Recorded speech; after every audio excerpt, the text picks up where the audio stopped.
Allô et bienvenue à la quatrième leçon de l'unité 2 de votre niveau B2. Je m'appelle Joshua Sakuro et je suis professeur chez IEF, Institut d'études de la langue française.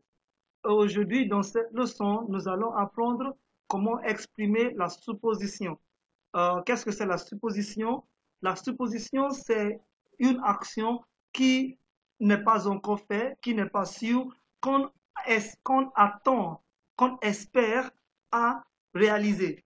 Alors, quel temps va-t-on utiliser pour exprimer la supposition ou l'hypothèse?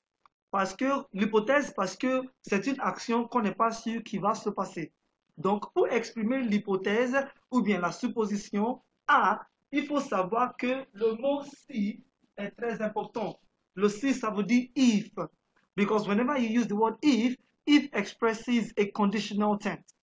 Donc, si je dis si, il y a des règles à suivre. There are some rules that you need to follow, and we have been able to break these rules down here by saying that if I use see, all right, if I start a sentence, or maybe I find see in the middle of a sentence, but once I use see, which means if, it means that what is going to follow is consequential, is based on probability, all right? It is supposing, it is expressing a possibility, an hypothesis. It may come to pass and it may not come to pass. But if I use see plus present tense, for example,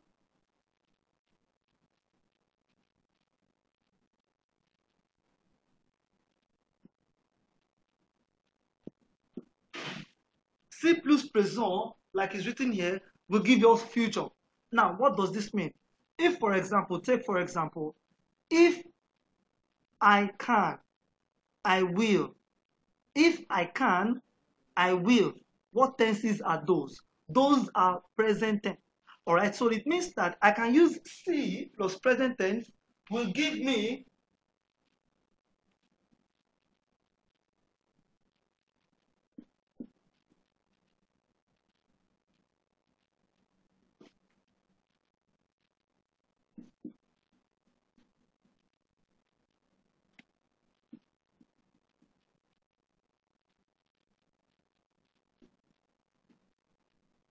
if I can, I will. These two sentences or these two verbs are presented in present tense. If I can, I will. So what I'm saying here first is that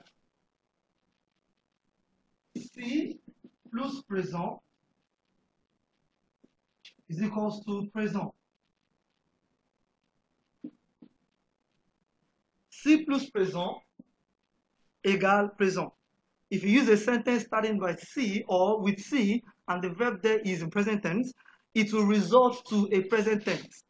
However, secondly, C plus present can also become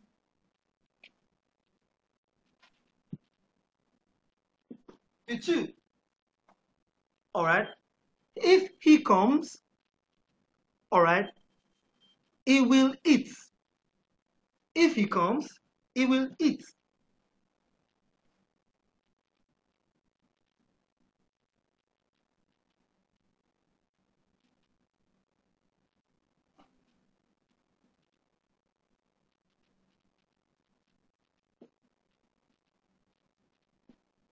If he comes, he will eat. He will eat there is a future tense. Now, don't get it twisted, people. When we say future, I have not said either futur proche or futur simple.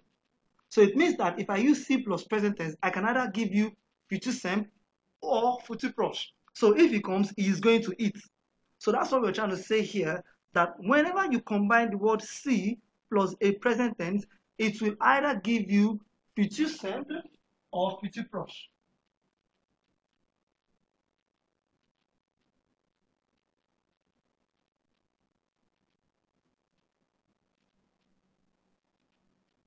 All right? Avec le futur, on can have futur proche or futur simple.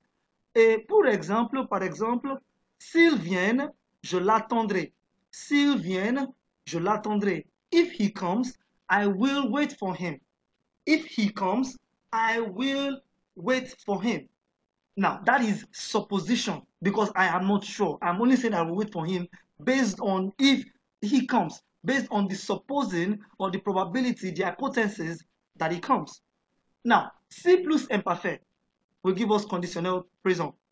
Si plus imparfait will give us conditional présent. Let's make an example.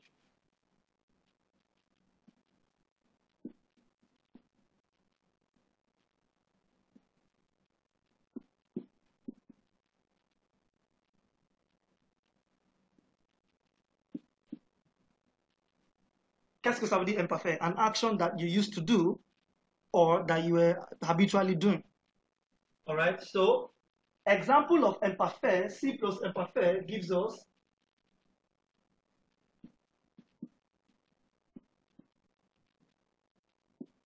si je savais, if I knew, I would have informed him.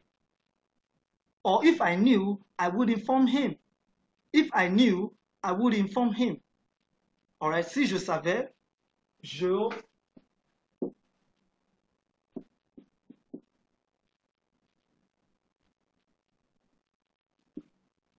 si je savais, je l'informerais. Si je savais, je l'informerais. That is, if I knew, I may inform him. So if I had known, I probably would have informed him. But I did not inform him. I couldn't have informed him because I didn't know. So si je savais, je l'informerais. So si plus imparfait will give us conditionnel and conditionnel présent. Je veux croire, j'ai la croyance que vous savez déjà conjuguer le conditionnel. S'il venait, je l'attendrais. If he was coming, I would wait for him. If he was coming, I would wait for him. So he didn't come, so I did not wait. That's what I'm saying here.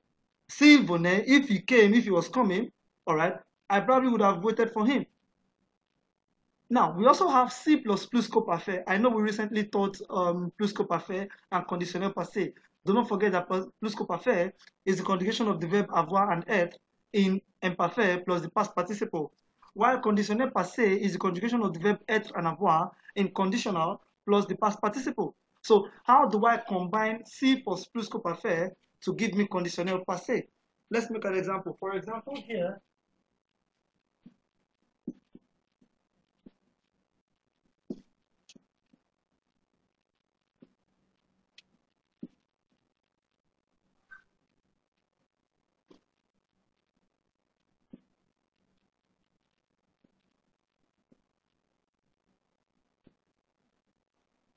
if he had come, I would have waited for him.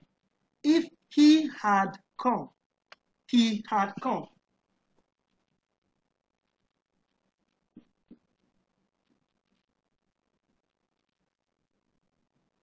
If he had come is plus parfait, all right, what would I have done?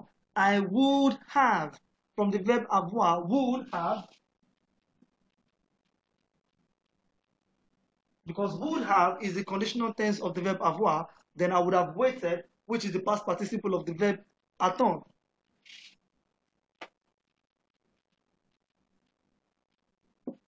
Now, I put it to you, I can tell you emphatically that, look, there are no much more complex sentences than this.